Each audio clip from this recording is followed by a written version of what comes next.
Grandir seul ou entouré de frères et sœurs, quelle différence cela fait sur qui nous sommes aujourd'hui. Aucune famille n'est similaire. Cependant, Mathilde et moi avons sur un grand nombre de points grandi de la même manière. Mais une chose fait que nous avons connu une enfance très différente. Mathilde a grandi en tant qu'enfant unique et moi, j'ai une petite sœur. Je ne pourrais alors jamais comprendre ce que cela fait de grandir sans une personne toujours et obligatoirement avec soi. Et inversement pour Mathilde. Alors ensemble, nous aimerions retracer notre enfance afin de répondre aux clichés liés à la fratrie, ainsi que de répondre à cette grande question. Et pour toi, c'était comment la vie dans ta famille ? Si tu veux découvrir si tu as une enfance similaire à l'une des nôtres, viens te poser avec nous, on parle de fratrie ou pas dans le podcast.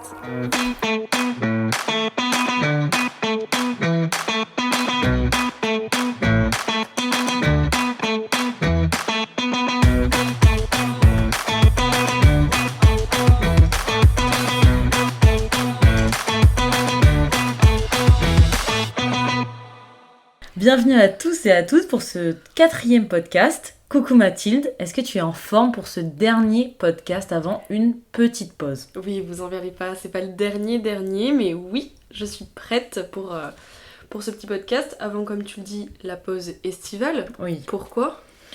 En juillet, nous avons besoin d'une petite pause, mais nous serons encore actifs sur les réseaux sociaux, sur Instagram. On vous partagera des petits moments du podcast, nos podcasts préférés. Et en août, par contre, c'est un repos complet pour la team. Ah ouais, là on est fatigué, on enchaîne, on vous épargne nos petites routines, mais c'est vrai qu'on a un sacré rythme en ce moment. On va pas vous cacher qu'il est actuellement 21h30, qu'on va sûrement le finir à 23h et il est lundi. Donc du coup, voilà, on a besoin de cette petite pause, mais vous inquiétez pas, on a un dernier podcast sur un sujet qui nous intéresse, ou en tout cas moi qui m'a un peu passionnée. Et du coup, ce podcast nous fait faire un petit bond en arrière, pour toi comme pour moi, pour parler de nos souvenirs, de nos enfances. Et j'ai vraiment hâte de voir la vie d'un enfant unique à travers tes yeux. Oui, parce que finalement, c'est quoi le sujet, Lola ? C'est un enfant unique vs une fratrie. Elle a fait des signes de gang. Est-ce que t'es prête ? Je suis complètement prête. Pour commencer, pour vous expliquer un petit peu, on va découper ce podcast en 3 petites parties. Donc notre passé, notre présent et notre futur. Et bon, attention, on va parler vraiment de nos expériences personnelles en essayant un peu de détruire les clichés qui pèsent sur les fratries et surtout, on va pas se mentir, sur les enfants uniques. On en parlera dans notre présent. Ça c'est ce que tu penses, mais peut-être il y a énormément de stéréotypes sur les personnes qui vivent en fratrie. Tu vois, là t'es en train de parler pour toi, mais le but c'est vraiment qu'on se pose un peu les questions qu'on aimerait tous poser à quelqu'un qui a un frère ou une sœur et quelqu'un qui n'a pas de frère ou de sœur. Voilà. C'est le moment de les poser. Arrêtez de nous les poser. On n'aime pas ça, mais là, on peut. Là, on peut, et comme ça, vous aurez plus besoin de les poser à vos amis qui sont seuls ou qui sont en fratrie. Là, ici, on répond à toutes vos questions. Waouh. On va commencer par parler de notre passé, et du coup, de notre histoire familiale. Mais avant ça, Mathilde, c'est quoi ta situation ? Et c'est laquelle la mienne ? Alors du coup, moi, je suis fille unique. Et toi, tu as une sœur. Une petite sœur de 2 ans moins que moi. C'est Du important coup, dans l'histoire. Lola va représenter la team fratrie et moi la team solo. Oui, c'est une sorte de petit combat là. C'est une Ouais, lutte verbale vraiment. qu'on va faire dans ce podcast. C'est carrément ça. Après, mon histoire familiale, rien de particulier. Je suis née de parents mariés qui se sont rencontrés à 19 ans, qui ont aujourd'hui presque 30 ans de mariage. Voilà, sur une famille... Pas classique finalement, parce que c'est pas le cas de tout le monde, mais voilà. Plutôt, Beau parcours. Voilà, beau parcours. Ils se sont choisis, ils sont toujours ensemble. Moi, mes parents, ils ont eu un enfant hors mariage, même 2, parce qu'ils sont toujours pas mariés, mais ils sont ensemble depuis leurs 24 ans. Et là, ils ont la cinquantaine, donc ça fait pareil, à peu près 25 ans, mais eux, ils se sont jamais mariés. Et voilà, j'ai une petite sœur, ils ont eu moi, puis ma sœur 2 ans après. Ils t'ont eu à quel âge du coup ? Ma mère, elle avait 26 et mon père, du coup, 50 plus, 31. Ah oui, donc elle m'a assez jeune pour ta mère finalement. Oui, toi, plus âgée ? Ma mère, elle m'a eu à 31 ans. Ah oui, un peu plus âgée. Et pour l'époque, un peu plus âgée. Mais ma grand-mère l'a eu aussi, donc en plus, années 70, ma grand-mère a eu ma mère genre à 32 ans. Ok.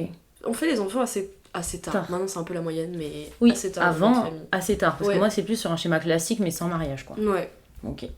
Et du coup, voilà, ma première question, et c'est une de mes préférées. Pourquoi tes parents, ils ont décidé ou non, parce qu'on sait pas, enfin, je ne connais pas ton histoire, de n'avoir qu'un seul enfant. Du coup, oui, je te confirme que c'était décidé. Ok. Et ça vient plutôt de ma mère. En fait, ma mère, elle a eu un enfant. Elle est en mode, non, ça va. pas parce que j'étais insupportable ou quoi, mais je pense que c'est un sacré parcours, la grossesse, tout simplement. Et qu'elle a eu cette sensation que, ça y est, elle avait assez donné. Et en plus, elle avait vraiment besoin aussi d'avoir une vie à côté. Et je trouve ça très honnête de sa part. Elle s'est dit, j'ai envie de continuer à faire d'autres choses. Et je préfère consacrer vraiment du temps à un enfant plutôt que de m'éparpiller, de pas avoir du temps et tout pour moi. Et mon père aurait peut-être tendance à en vouloir un deuxième, mais finalement, ils sont restés sur un seul. Ok. Qui était moi. C'était un désir, non mais c'est hyper intéressant déjà de savoir ça parce que à tout moment ça a été très compliqué de t'avoir, surtout que du coup ils t'ont eu un peu tard pour les normes de l'époque et non, on aurait pu penser. Même pas ça, ouais, non, pour le coup, très c'était bien. vraiment. Bah, tu vois, en plus, finalement, ils ont bien vécu tous les deux parce que mes parents se sont connus à 19 ans, ils ne m'ont eu qu'à 31, donc il y a quand même un gros parcours. Je trouve ça assez honnête de. Bah, c'est avant tout un couple. Et après, un couple qui a décidé d'avoir un enfant, donc voilà, c'est très bien. C'est très bien. Moi, toi donc Oui, moi, en fait, ils voulaient surtout pas reproduire leurs schémas familiaux. Mon père, il est fils unique, mais je sais pas, toi, on comprendra là, dans ce podcast, comment Mathilde a grandi, mais mon père, il a grandi avec un père qui habitait en Corse et une mère qui habitait seule dans la région parisienne, donc il travaillait de fou, et du coup, il a vécu seul avec la télé, en fait. Et ça a été hyper dur pour lui d'être enfant unique, il s'ennuyait beaucoup. C'est pour ça que moi, j'ai plein de questionnements sur ton enfance, parce que moi, d'enfant seul, j'ai connu que mon père qui a eu une enfance un peu triste. Ouais. Il a eu des cousins qui ont fait office comme de frères, donc voilà. Mais il a une enfance triste et il avait dit en rencontrant ma mère qu'il voulait absolument 2 enfants parce qu'il voulait surtout pas reproduire son enfance. Et ma mère, elle a une grande sœur, mais elles ont 5 ans d'écart.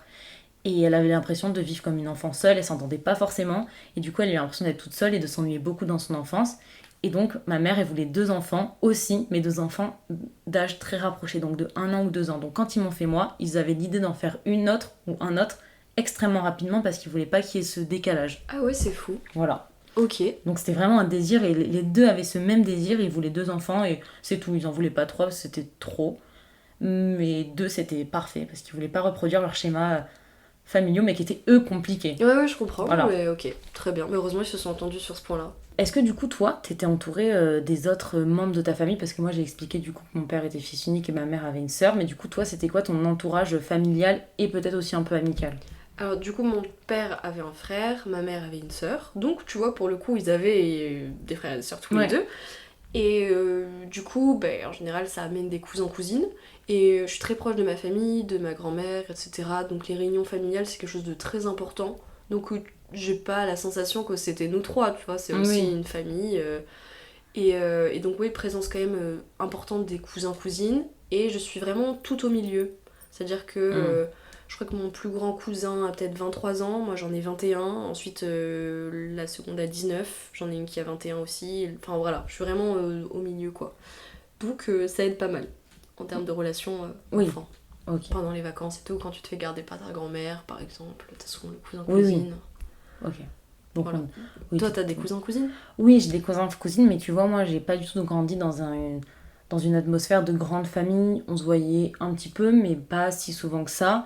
Parce que du coup, ma mère, elle a été un peu proche de sa sœur, mais pas tant que ça. Et du coup, j'ai pas grandi dans une atmosphère où, par exemple, il y avait des repas du dimanche. Ça n'existe pas chez moi. Ah oui, les repas du vrai dimanche que c'est familiaux. assez fou. Ça n'a jamais existé. Et c'est pour ça que, du coup, mon vrai cocon familial, c'est nous 3. Et en fait, les amis de la famille sont plus devenus des membres de la famille que limite de ma propre famille. Donc du coup, nos schémas familiaux sont extrêmement différents pour ça aussi. Ouais, ça c'est clair. C'est vrai que oui, pour le coup, il y a moins de présence d'amis. Mes parents ont des amis, mais qui sont un peu distancés, qui habitent plus loin, donc ils voient moins souvent. Mais pour le coup, oui, moi, les repas du dimanche, c'est un peu toute ma vie, quoi. Donc ouais, pour le coup, sur ça, c'est... Ouais. Ça. Parce que finalement, oui, je suis seule. Mais je vois beaucoup plus de personnes peut-être extérieures que toi. Alors que moi, j'étais beaucoup plus habituée à être seulement tous les 4 et avoir plus souvent des amis que de la famille. Ouais. Par exemple, moi, vraiment, les samedis soirs où j'avais soirée, le lendemain, j'avais une copine qui, à 8h, se réveillait pour aller dans un énorme repas de famille et je trouvais ça horrible. Et vraiment, je trouvais ça horrible, petite. Enfin, petite. j'étais adolescente, quoi. Et j'ai jamais connu ce fonctionnement-là. C'est hyper marrant. C'est important pour poser les bases. Ouais, vous allez comprendre la différence entre nous deux.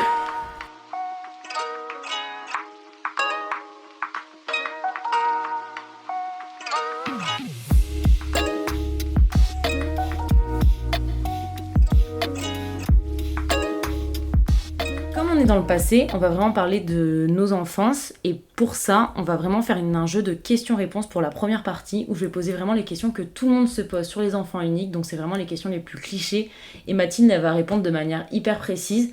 Et dans le moment présent, donc la deuxième partie de notre podcast, là, on développera un peu plus. T'es prête ? Bon, je sais pas que je vais répondre de manière très précise, mais je vais répondre directement. Oui, sans passer par quatre chemins. Exactement. Ma première question, c'est... Est-ce que t'as l'impression que tes parents, ils ont compensé le fait que t'étais seule ? Je pense pas que ce soit une question... Non. Voilà. Fin de ce podcast. Au revoir. Non, je pense pas que ce soit une question de compenser. Je pense juste que mes parents étaient dans une optique très familiale, où on passe du temps ensemble, c'était dans leur façon de penser. Et que le fait de n'avoir eu qu'un enfant, c'était beaucoup plus simple de lui dédier leur temps. Mais je pense qu'en aucun cas, c'est une question de compensation Ok. au fait que je n'aurais pas eu de frère ou de sœur. Ok, très bien. Est-ce que du coup, tu faisais des activités toute seule ? Ça se trouve la question que Lola elle me regarde avec un grand sourire. Oui Lola, je jouais seule. Non Oh. mais c'est vrai, il faut juste remettre dans le contexte pour ceux qui n'auraient pas qui seraient pas enfants uniques du coup, qui auraient des frères ou des sœurs. Et il faut imaginer que vous êtes dans une maison, il n'y a pas d'autres enfants. Voilà, point barre. Donc ma mère allait pas jouer à la Barbie avec moi. Oui pour le coup j'étais toute seule. Est-ce que des fois, tu t'ennuyais ? Ouais bah oui, mais je pense que c'est pas le fait d'être seule qui fait qu'on s'ennuie. Je suis sûre que les frères et sœurs doivent s'ennuyer Oui. aussi, juste t'ennuyer à deux quoi. Ok. Est-ce que t'as déjà reproché à tes parents ce choix de pas avoir eu d'autres enfants ? Reprocher, non, parce qu'en fait, je pense que j'aurais pas été en capacité d'accepter un autre enfant. Ok. Mais ouais, en fait, je sais pas pourquoi. Je pense que peut-être que je sentais bien trop être la seule, Ok. tu vois. Mais je pense que ça se trouve, l'enfant serait né, serait arrivé, je l'aurais adoré, Oui, etc., oui, tu c'est vois. sûr. Mais je pense que ce genre de choses, on le ressent, et du coup, mais c'était un peu ma phobie, hein. Moi, je pense que c'était un peu ma... Oui, t'avais peur qu'il te fasse un J'avais- enfant dans ouais. le dos ? Non, non, pendant le dos, mais non, mais je crois que j'avais un peu peur que voilà, quelqu'un d'autre arrive et pour moi ça allait être un bébé, on allait lui donner toute l'attention et ouais, je pense qu'on avait peur. Mais c'est peut-être une question que j'ai envie de te poser aussi. Tu me répondras après. Est-ce que t'as déjà entendu des réflexions autour de toi du type « Oh la pauvre, elle est toute seule ». Le oh la pauvre, en fait, non, c'est pas des oh la pauvre, mais quand les gens te disaient oui, alors t'as des frères et sœurs, non, je suis enfant unique. Ah oui, d'accord, ok. Ok. Mais tu vois, il y avait un peu des ah ok, des trucs comme ça, et souvent la question qu'on va aborder tout à l'heure, t'aurais aimé avoir des frères ou des sœurs? Alors Oui, cette question, tu l'as eu je ne peux pas me l'avoir, cette Ça question. m'étonne pas. Mais je vous expliquerai après, mais je peux pas me l'avoir. Donc après, non, pas trop de la pauvre, mais oui, tu sens que les gens sont un peu en mode ah, Une sorte de pitié un peu cachée ouais, de... un peu de tiens, donc elle doit être toute seule avec ses parents, mais c'est pas la mort, hein. On vit bien, mais bon. Et est-ce que autour de toi, t'as d'autres exemples d'enfants uniques où t'as que des amis ou des proches qui sont dans des fratries ? Mais du coup, oui, c'est ce qu'on disait tout à l'heure, c'est hyper drôle. Je n'ai presque pas. Je suis sûre qu'il y a une amie unique qui va sortir derrière les fagots et je vais l'oublier. Mais non, je ne suis entourée que de personnes qui ont des frères et sœurs, et encore plus drôle, c'est-à-dire que mes amis proches sont tous des familles de 3. Et là, récemment, ça a un petit peu évolué avec les gens du master et de la licence, qui eux ont varié de chiffres. Mais depuis le collège, je ne suis entourée que de personnes qui sont des familles de 3. Ok. Et là, haha, Marilou, tu vas te reconnaître, une copine du master, c'est l'une des premières que je rencontre qui est fille unique. Donc petite, t'as jamais pu partager cette expérience avec qui que ce soit d'être seule ? Je pense que ça devait... Non, je pense que ça a dû arriver quand j'étais en primaire Ok. ou peut-être en collège, mais tu vois pas une réelle amitié où je suis vraiment proche et je côtoie quelqu'un. Ok. Là, mais ça se trouve, j'ai oublié quelqu'un. Manifeste-toi dans les DM si jamais tu es fille unique et qu'on est amis, mais je crois vraiment pas, non. Ok. Merci beaucoup pour ton honnêteté, t'en Mathilde, prie. et pour ce petit jeu de questions-réponses clichés. J'ai fait exprès de poser des questions clichés, je suis pas... Non, aussi- je te les posais vraiment, Lola. Mais je suis contente d'avoir eu les réponses. Alors c'est parti, c'est mon tour pour te poser les petites questions clichés. Alors, déjà, est-ce que t'étais jalouse de l'arrivée de ta sœur. On en revient un peu. Oui, ou toi, Ouais. t'aurais peut-être eu cette jalousie.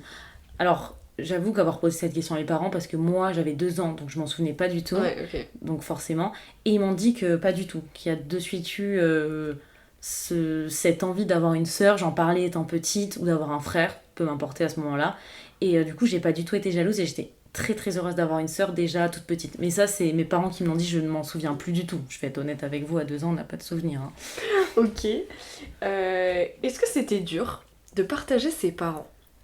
Bah écoute, pour moi, pas du tout. Je sais pas, j'aimerais bien partager cette expérience avec ma sœur et je pense qu'après le podcast, on en parlera. Mais ils se partageaient assez bien entre nous et même on aimait bien créer des clans avec chacun de notre parent. Et ça nous amusait beaucoup, donc le partage a vraiment pas été compliqué. Ok. Et j'ai aucun mauvais souvenir de oh non, on a dû partager le parent. Est-ce que vous vous êtes toujours bien entendus? Non, voilà, ça c'est le revers de la médaille, c'est que quand t'as une sœur ou un frère, plusieurs, bah il y a tous les là à côté que toi t'as dû certainement avoir avec tes amis ou tes parents, mais avec ta sœur il y a vraiment cette distance parfois où on s'est aussi bien entendu qu'on s'est mal entendu, ça dépendait du temps, des époques, au collège ça a été hyper compliqué, là maintenant on a grandi donc ça va mieux, et il y a un truc où t'as quand même zéro patience avec ta sœur ou ton frère. T'as zéro patience et moi, je sais que je suis une sœur qui commande, qui aime bien commander, qui peut parfois être un peu manipulatrice avec sa petite sœur. Oui, on se souvient de l'épisode du lave-vaisselle. Tu ranges le lave-vaisselle si je te fais des câlins, moi ça m'a marqué. Voilà, et ma sœur pouvait être très collante, elle me copiait beaucoup, elle voulait être comme moi, mais du coup je trouvais ça insupportable. Donc on a eu des moments où notre relation était pas toute rose, mais il y a eu plus d'excellents moments que de mauvais. Mais il y en a eu quand même, faut se le dire. Est-ce que t'aurais aimé avoir d'autres frères et sœurs? Moi, j'aurais adoré, et c'était un peu mon rêve, mais je pense que c'est un rêve d'enfant. J'avais ma meilleure amie qui avait un grand frère, que je trouvais trop beau. Et je rêvais d'avoir un grand frère, et j'en parlais hyper souvent à mes parents, et ils étaient là, bah c'est plus possible, Lola, d'avoir un grand frère. Bah, surtout qu'on peut pas choper son grand frère, c'est au courant. Elle a un grand-père parce qu'il devait être trop beau. Mais j'avais vraiment l'image du grand frère un peu protecteur, un peu stylé, où je pouvais un peu crâner auprès de mes amis en mode regardez, c'est mon grand frère. Et petite, j'étais hyper heureuse d'avoir une petite sœur et je voulais garder cette petite sœur, mais je voulais avoir un grand frère en plus. Mais là, pour le coup, je te rejoins totalement. Ok, parce j'allais que creuser. moi, si j'avais dû avoir un frère ou une sœur, ça aurait été un frère et plus grand. C'est fou. Et je pense que j'acceptais pas cette idée de bah ça y est, que quelqu'un me seconde en fait. Pour moi, il fallait qu'il soit arrivé en premier et j'aurais adoré avoir un grand frère, je pense. Ok. Grande sœur, j'aurais peut-être trop souffert de la comparaison, je sais pas. Moi, c'est pareil, c'est la question que j'allais te poser, c'est finalement, c'est quoi est-ce que tu te compares à ta sœur ou pas? Ça fait quoi d'avoir quelqu'un qui te ressemble autant sans te ressembler? Et là, notre podcast, il aurait été intéressant avec des jumeaux ou des jumelles, qui eux sont vraiment des sosies. Donc moi, avec ma sœur, on a vraiment 2 ans d'écart, donc c'est quand même un âge assez approché, donc on a quand même vécu quasiment les mêmes choses au même moment. Et en fait, ce qui était bien avec mes parents, donc 2 petites anecdotes pour couronner cette petite question-réponse, c'est que on a eu tout. Il n'y avait pas de jalousie parce qu'on a eu tout au même âge. Mes parents, ils étaient réglés comme des pendules, mais vraiment. C'est-à-dire qu'à un passage au CP, on avait le droit de se faire percer les oreilles. Passage au CE2, on avait le droit d'avoir un appareil photo. En CM2, on avait le droit d'avoir un MP3. En 3e, on avait le droit d'avoir un téléphone. En 5e, la tablette. Et on a eu tout dans les mêmes temps, donc il n'y avait pas d'histoire de jalousie de ma sœur et la petite privilégiée. Elle a eu tout avant moi, ça n'a jamais existé dans ma famille. Et ma sœur petite se comparait beaucoup à moi parce que j'avais des très bonnes notes et elle des moins bonnes, mais qui n'étaient pas du tout mauvaises. Et ça me faisait énormément de peine qu'elle se compare, donc du coup qu'elle soit hyper négative vis-à-vis d'elle-même. Qu'elle se dévalorise. Ouais, qu'elle se dévalorise vis-à-vis de moi, alors que je la trouvais tout aussi exceptionnelle que je l'étais, même voire plus. Et du coup, il n'y a jamais eu ce truc de t'es la préférée des parents ou est-ce que ta sœur elle est mieux, etc. Ça n'a jamais existé parce que je supportais pas quand elle faisait. Donc, d'accord. Voilà. Donc okay. Dans ma fratrie, ça fonctionnait comme ça. Ok, très bien. Et est-ce que tu aurais eu envie d'avoir une autre position dans la famille? C'est-à-dire être l'aînée. Enfin, est-ce que finalement être l'aînée ça te va? Est-ce que tu aurais préféré être la petite? Non, j'adore être l'aînée. Mais je suis une aînée hyper relou, je pense. Hein. Mais je l'ai dit tout à l'heure, hein, j'étais un peu manipulatrice. Moi, j'aime bien donner des directives. Je sais que je commandais beaucoup ma sœur petite et que ça insupportait mes parents, tout le monde et tout, mais j'y pouvais rien. Et du coup, j'adore. Et vu qu'il n'y avait pas cette comparaison où la petite était vraiment l'enfant princesse, dans les clichés de la fratrie, et vu que ça n'existait pas chez nous, j'adorais être un peu celle qui commande. Mais Ok. j'avais pas le droit de commander un, mais j'adorais. Donc la place d'aîné me va très très bien et je suis très très protectrice avec ma sœur. Ok. Donc cette place, je l'aime bien. Merci pour ce petit jeu de questions-réponses. Et moi, j'ai une dernière question à développer dans le passé. C'est que moi, on voit que j'étais une enfant, bon, certes un peu autoritaire, mais j'étais aussi extrêmement sympa, je tiens à le rappeler. Et toi, t'étais une enfant comment? Parce que moi, on voit à travers la relation que j'ai avec ma sœur comment j'étais, mais toi, tu te définirais comme une enfant comment?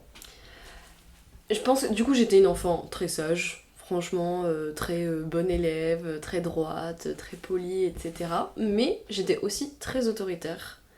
Et ouais, j'étais un petit peu mon petit chef. En fait, j'avais beaucoup, beaucoup de caractère, j'étais très indépendante et j'étais vraiment. Voilà, moi je faisais ma vie. Et je pense qu'on pourra voir ça dans la prochaine. En gros, ce que ça nous a apporté quoi, en tant que caractère, parce que je pense qu'on peut vraiment faire des différences. Mais en soi, moi je n'étais pas un enfant à problème, hein. Je faisais un peu ma petite Oui. vie, j'étais assez créative, voilà. L'enfant unique, sa splendeur. Ça m'embête de dire ça, mais pour le coup, c'est un peu vrai. Elle est dans quand même quelques clichés. Et oui. Et nous allons voir dans la seconde partie qui elle est aujourd'hui. Waouh.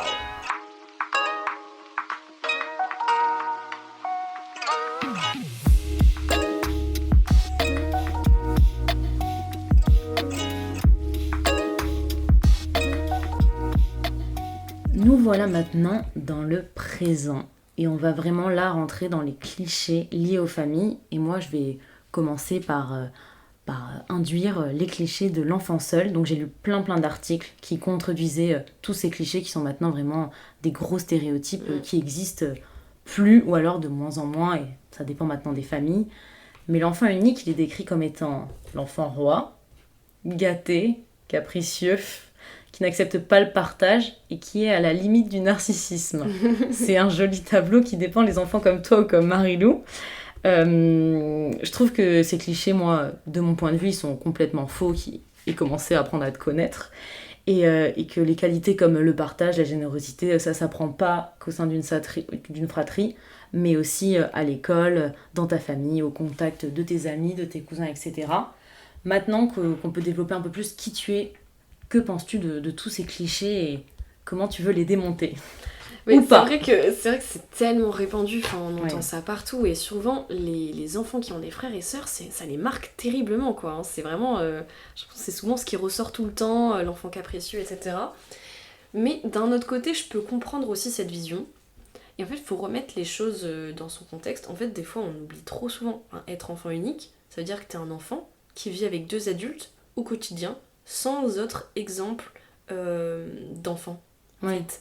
Et enfin, c'est quand on dit est-ce que t'aurais aimé avoir des frères ou des sœurs, c'est aussi la question que je détestais.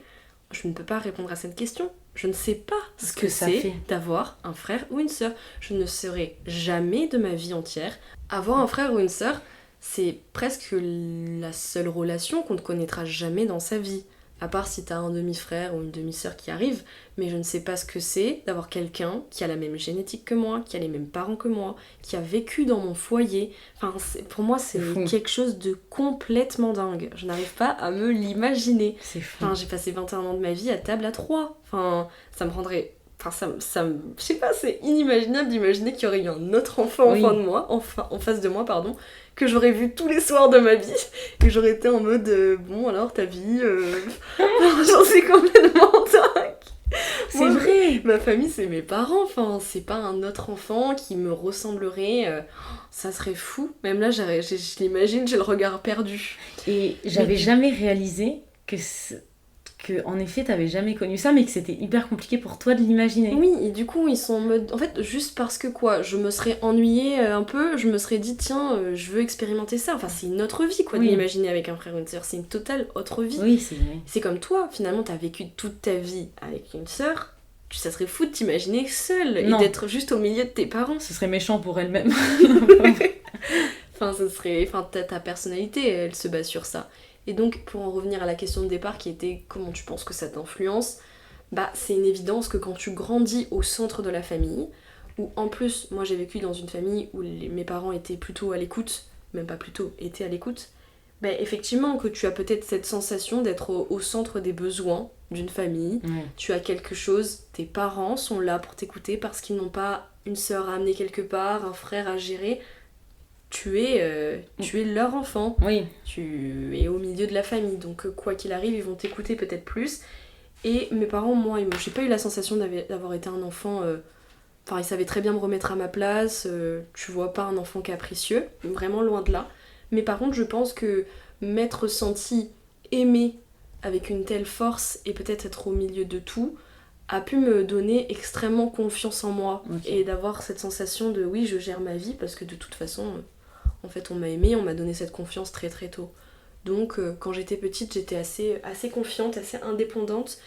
Et surtout, je sais que c'est une question qu'on voulait évoquer, mais en fait, vivre avec des adultes te fait grandir pas plus vite, mais te donne plus de maturité, quoi. Oui. Dans le sens où, en fait, enfin, tes conversations sont avec des adultes. Et moi, mes parents m'ont toujours inclus. On était au restaurant, j'étais là, mes parents, ils avaient leurs discussions devant moi. Et donc, tu commences à avoir tu réfléchis plus vite, tu comprends plus de choses. Tu deviens mature plus vite, je trouve. Je pense aussi. Je pense que ça a une influence, oui, en effet. Parce qu'en fait, toi, tu me diras ce que t'en penses, mais en ayant grandi avec un enfant, quand t'es à table, t'auras peut-être plus l'habitude de discuter avec ta sœur d'un sujet et de pas forcément être avec tes parents. Avoir la sensation que non, t'es avec ta sœur et que tes parents, c'est autre chose. Quand t'es enfant unique, tes parents, c'est pas autre chose. Tes parents, c'est... C'est de la conversation. C'est la conversation, tu vois. Donc ouais, je trouve que ça change beaucoup. Et je trouve pas ça si cliché de dire que les enfants uniques... c'est vrai, je sais pas ce que c'est que de partager mes jouets, mais est-ce que ça veut dire que c'est des qualités que j'ai jamais eues dans ma vie ? Je pense pas, parce que mes parents, voilà, ont été là, m'ont appris certaines choses, que des expériences. Puis t'as eu des amis avec qui tu veux partager Exactement. des choses aussi. Mais par contre, c'est vrai que mes premières amitiés étaient très difficiles parce que j'étais très possessive. En fait, ça a totalement changé ma relation, mon rapport aux relations, parce que n'ayant pas de frère ou de sœur ne voulait pas dire que j'avais pas besoin d'avoir un lien. Bien sûr. Et donc mes amitiés étaient très intenses, c'était hyper important pour moi d'avoir des amis, j'avais besoin d'être très fusionnelle, de vivre quelque chose avec une très grosse connexion, et donc je pouvais être assez autoritaire et assez dure quand j'étais petite. Mais ça c'est quelque chose que j'ai appris, en fait j'avais aucune notion de tout ça, parce que tes parents t'ont inculqué le partage, la générosité, mais là c'était la première fois où tu devais le mettre en place avec quelqu'un de ton âge. Exactement, ouais, c'est ça. Et est-ce que tu trouves que d'avoir été seule, ça t'a amené un nouveau rapport aux autres et à tes relations? Là, moi, je dirais plus tes relations, du coup, amicales.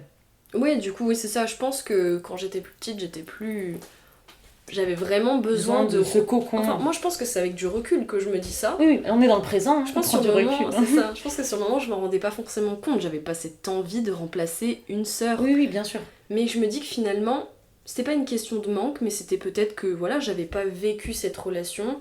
Donc je le recherchais et n'ayant pas de présence de compagnie, c'était peut-être vraiment hyper important pour moi de le retrouver. Donc les amis d'école devenaient des personnes hyper importantes et j'avais vraiment besoin de ça. Mais avec le temps, ça c'est des expériences personnelles qui n'ont pas forcément de rapport, mais avec le temps je me suis un peu détachée de cette possessivité et vraiment de ce truc de « Ah, je veux que tu sois ma meilleure amie ». Non, maintenant je fonctionne plus comme ça. Il y a aussi l'âge qui joue, c'est pas Exactement. que ça, oui, bien sûr. Mais je sais pas si tout le monde était comme ça. Du coup, toi, t'as la sensation que t'étais aussi possessive quand t'étais plus jeune ? Moi, je suis toujours très possessive. Ça fait partie de mes défauts. Pas l'impression que tu donnes. Mais je sais. Je travaille dessus. mais moi, depuis toujours, j'ai voulu... Mais parce que j'avais cette relation aussi avec ma sœur, on n'était que deux. Et vu qu'on n'avait pas de cousins, on était vraiment que toutes les deux. Et donc, on était notre personne préférée l'une à l'autre, tu vois. Ouais. Et en fait, en grandissant, et même en étant du coup en primaire, pour moi, c'était hyper important... que tous les autres soient mes meilleurs amis, et même si eux entre eux ils étaient pas meilleurs amis, c'était pas mon souci tant qu'ils étaient meilleurs amis avec moi. Donc petite, j'étais hyper possessive parce que peut-être avec ma soeur j'avais connu que ça, et que en mode c'est elle et c'est qu'elle. Et après là j'ai appris à grandir comme toi, et là je pense que c'est juste la vie, mais je suis quelqu'un qui est assez possessive aussi, et c'est pour ça qu'on se rejoint beaucoup sur ça.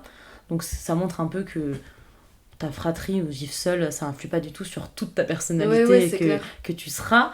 Mais ouais, ça a joué à un moment aussi dans ma vie, cette sorte de possessivité. Après, c'est peut-être juste l'enfance qui veut ça aussi à un moment. Et moi, je partageais pas trop mes jouets non plus, même avec ma sœur. Et tu vois, tu le disais tout à l'heure, et je vais rebondir sur ça, c'est qu'en effet, on avait des conversations tous les quatre. Très souvent, on était une famille qui parlait beaucoup. On n'avait pas la télé, par exemple, dans notre lieu où on mangeait. La télé, elle était dans une autre pièce. Et du coup, on parlait beaucoup, on faisait beaucoup de jeux de société, beaucoup d'activités ensemble. Notre langage de l'amour, c'était partager des choses. Et donc moi j'ai vraiment eu ça. Donc des belles conversations et tout, mais c'est vrai que t'as raison, ou quand il y avait des conversations qui nous intéressaient plus à table et qu'on avait le droit de partir, mais on allait jouer ensemble en haut, et quand on était au restaurant, si ça nous embêtait leur conversation, on se parlait à deux, et du coup peut-être que cette sensation que t'as eu toi de grandir un tout petit peu plus vite, de te prendre en maturité plus vite, moi, en effet, je l'ai pas trop ressenti. Ouais, je comprends. Donc ouais, ça c'est vraiment, je trouve, une différence que j'avais pas forcément comprise avant qu'on parle de faire ce podcast. Ouais. Et qui est intéressante à comprendre et à voir les maturités de chacun. Après là maintenant on est grande donc on est mature, mais peut-être qu'on a un moment on a grandi différemment quoi. Moi j'avais une petite question, est-ce que... tu t'es déjà fait un pacte avec ta sœur en mode, je sais pas, vous avez une sorte de... Genre c'est... Vous deux contre le reste du monde. Bon, là, c'est clairement une représentation cliché que j'ai des frères et sœurs. Moi, chez nous, c'est vrai. Après, je pense que ça vient vraiment dans les familles. Mais avec ma sœur, on avait un pacte et elle était bien plus gagnante que je l'étais. Parce que elle était dans les clichés de la petite sœur et elle faisait énormément de bêtises. Mais souvent, des petites bêtises, pas des gros trucs, mais souvent des petites bêtises. Je vais pas donner d'exemple parce qu'elle écoute ce podcast. Et en fait, on avait comme promesse, mais depuis toujours, de jamais se dénoncer.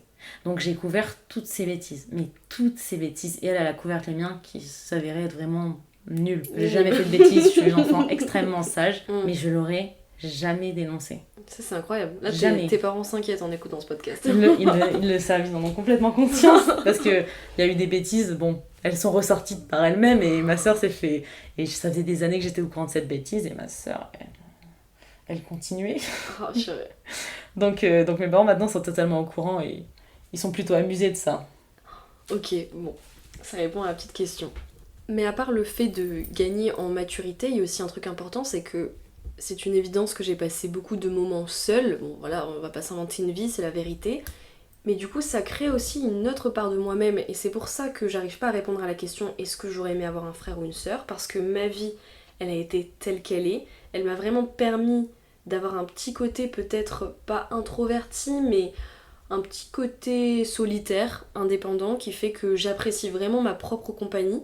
Et quand j'étais petite, j'étais très créative, ça veut dire que j'écrivais beaucoup, je rédigeais beaucoup de choses, je dessinais beaucoup, j'étais dans ce truc là et je sais que si j'avais pas eu de frère ou de sœur, enfin je sais je ne sais pas, mais j'ai l'impression qu'en fait cette solitude, parce qu'à certains moments c'était de la solitude et à certains moments non, bah, elle m'a aussi permis d'accepter ça en fait, d'être bien toute seule, je le sais, de mieux me connaître, d'avoir vraiment des moments à moi où des fois je lisais, mais bah, ça peut paraître triste comme ça, mais moi c'est pas triste pour moi, mais je lisais des journées entières. C'était comme ça. Non, mais c'est pas non, c'est pas triste, Mathilde. Mais non, c'est pas triste. Mais non, mais t'as complètement raison. Non, mais tu vois, ouais, ça m'a permis un peu ça, ce qui fait qu'aujourd'hui, je sais que j'ai ce caractère-là, parce que, et c'est sûr que je n'aurais pas été la même. Le titre de ce podcast, c'était Enfant unique, fratrie, quelle influence sur nos vies.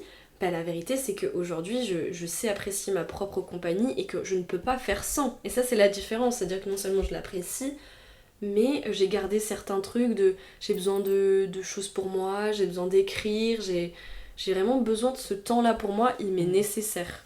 Oui, je comprends. Parce que moi, à contrario, j'ai jamais été seule. Et après, j'ai reproduit un schéma. On sait pas, c'est aussi ma vie, ma personnalité avec mes amis, mais j'ai reproduit un schéma où, après être partie de chez mes parents, j'habitais en colocation. Et là, ça fait 4 ans que je suis en colocation, je suis encore pour 1 an. Et je suis très très rarement toute seule et j'ai l'impression, je pense, d'aimer ma propre compagnie, mais je me retrouve plus souvent avec des personnes que seule. Et ça depuis toujours, tu vois. Après, si, moi je suis quand même très entourée. Oui. Mais c'est pas la même chose, tu vois. C'est juste que je sais que j'en ai besoin à certains moments, voilà. J'ai besoin de couper et d'être que moi, et ça me permet de mieux apprécier les moments où je serai avec d'autres personnes. Complètement. Mais ça veut pas dire que je suis tout le temps seule, mais je sais que j'en suis capable, que ça me satisfait aussi. Et c'est pour ça que la dernière fois j'en avais parlé avec ma grand-mère qui m'avait posé cette question, est-ce que tu penses que t'aurais aimé avoir des frères ou des sœurs ? Ouais, même ma grand-mère. Mais vraiment la réponse était, je peux pas dire que j'aurais aimé, parce qu'en fait ça veut dire est-ce que j'aimerais être ce que je suis actuellement. En fait pour moi c'est vraiment cette question là. Oui. Quand on me pose cette question, c'est est-ce que t'aurais aimé être ce que tu es maintenant ? Bah la vérité c'est oui. Je sais que ça a une trop grande influence. Oui, je m'aime, on est vraiment sur l'acceptation de soi. C'est beau. Mais c'est vrai que je sais que ça m'a construit, que ça m'a impacté de cette façon-là. Et dire que j'aurais aimé, ça veut dire accepter le fait que j'aurais été différente. J'aurais peut-être été une meilleure personne, mais en tout cas, je suis heureuse de cette manière-là et ça m'a construit et voilà. J'avance sur ce chemin. C'est très bien, c'est très fort. Est-ce que maintenant on n'avancerait pas vers le futur ?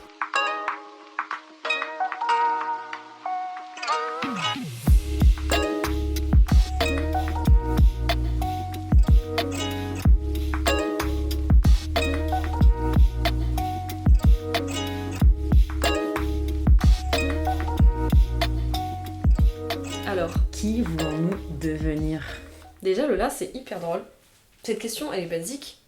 Est-ce que tu veux des enfants ? C'est hyper drôle. Oui, j'aimerais avoir un ou plusieurs enfants. Ok. Et toi? Donc, c'est sûr ? Ah oui, oui, vraiment j'ai un désir d'enfant, mais c'est là où ça va être compliqué. Je t'explique maintenant. Je t'en prie. C'est que moi j'ai un modèle familial qui m'a vraiment plu, ce cocon familial à 4, d'être à 4. C'était vraiment bien, c'était vraiment fort et ça l'est toujours. Et d'avoir des amis qui gravitent autour, un peu de famille, etc. C'est cool. Mais en fait, moi j'ai pas un désir d'enfant physique, j'ai un désir d'enfant émotionnel. Et aussi pour des questions de mes propres valeurs, de la planète, etc. Moi j'aimerais adopter un enfant parce que j'ai pas envie de faire grandir un enfant à moi, donc d'en rajouter un sur Terre dans ce monde qui va un peu mal. Mais c'est pas du tout... et je trouve pas ça égoïste de vouloir un enfant et tout, c'est juste dans mes valeurs actuelles, mais en tant que femme de 22 ans, peut-être je changerai plus tard et que j'aurai un désir d'enfant vers la trentaine, tu vois. Mais là j'ai déjà un désir d'enfant, mais pas de moi parce que j'ai pas envie d'ajouter un enfant sur Terre. Et du coup va se poser la question de adopter un enfant signifie beaucoup de démarches, beaucoup de temps. Et peut-être que du coup je finirai par avoir qu'un seul enfant, bien que j'ai adoré mon modèle familial, mais pour ces valeurs-là qui sont hyper profondes et hyper ancrées en moi, je pourrais avoir qu'un enfant seul. Et quand je t'entends, ça m'apaise sur avoir un enfant toute seule et de pas du coup avoir de frères et sœurs. Bah, tu as vécu une enfance tout aussi belle que la mienne, mais différente. Ouais. Et du coup, ça m'apaise sur ce choix-là de peut-être avoir qu'un seul enfant plus tard, alors que j'ai adoré mon modèle familial. Ok, Voilà. très bien. Voilà, c'était la petite... Ouais, c'est courageux comme choix. Mais je comprends tout à fait. Mais tu penses que ça te manquerait... C'est un tout autre sujet en soi, on pourrait même en faire un podcast entier. Mais par curiosité, tu penses que ça te manquerait de ne pas avoir un enfant né de ta chair, on va dire ? Bah, le fait, c'est surtout en fait le fait d'avoir un enfant qui ressemble à l'homme que t'aimes, du coup ce sera un homme, l'homme que t'aimes et du coup que t'aimes physiquement, mentalement et que du coup pas avoir ce mélange de vous deux, ça va manquer. Le fait d'avoir la grossesse, d'enfanter et tout, à mon âge là pour l'instant, me révulse plus qu'autre chose. Vraiment, c'est un peu un rejet, j'aime vraiment pas ça. Mais de pas avoir ce petit truc où t'as une petite personne, là, quand je vois ma sœur et moi, on se ressemble assez, on ressemble à nos parents physiquement, et je trouve ça beau. Mais mes valeurs et l'envie de pouvoir amener un enfant que je connais pas, qui a peut-être une vie un peu pourrie, de l'amener d'avoir une belle vie, et ben ça me va totalement bien. Et ça, du coup, ça balance mon envie d'avoir ce petit être qui nous ressemble, parce que je sais que je ressemble à mes parents aussi et surtout par leurs valeurs et leur éducation, et c'est comme ça que mon futur enfant, si ce projet se fait, me ressemblera par qui je suis mentalement, et c'est pas grave si c'est pas physiquement, quoi. Ouais, ok. Voilà. Je trouve que c'est très joli. Et toi? Moi, c'est pas une obligation d'avoir des enfants. Ok. En tout cas, je construis pas du tout ma vie dans cette optique-là. Mais c'est pas un non. En Ok. fait, pour moi, avoir un enfant, c'est pas un projet.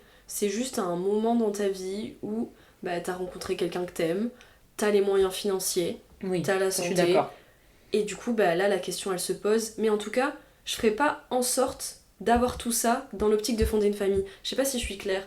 Je vois qu'il y a des personnes, des femmes de mon entourage qui sont là en mode je veux avoir des enfants et je vais tout faire et je vais construire ma vie dans le but d'avoir des enfants. Oui. Moi, c'est pas ça. Je construis ma vie, je fais en sorte qu'elle soit satisfaisante et ensuite, si elle l'est, je réfléchis à la possibilité d'avoir des enfants, mais c'est pas forcément quelque chose qui m'anime. Et c'est hyper amusant parce que je suis totalement phobique de la grossesse. Mais à un point que j'ai du mal à regarder le ventre Ouais, des femmes enceintes. moi aussi, je suis comme Je ça. suis terrorisée Je savais pas. Mais ça, si.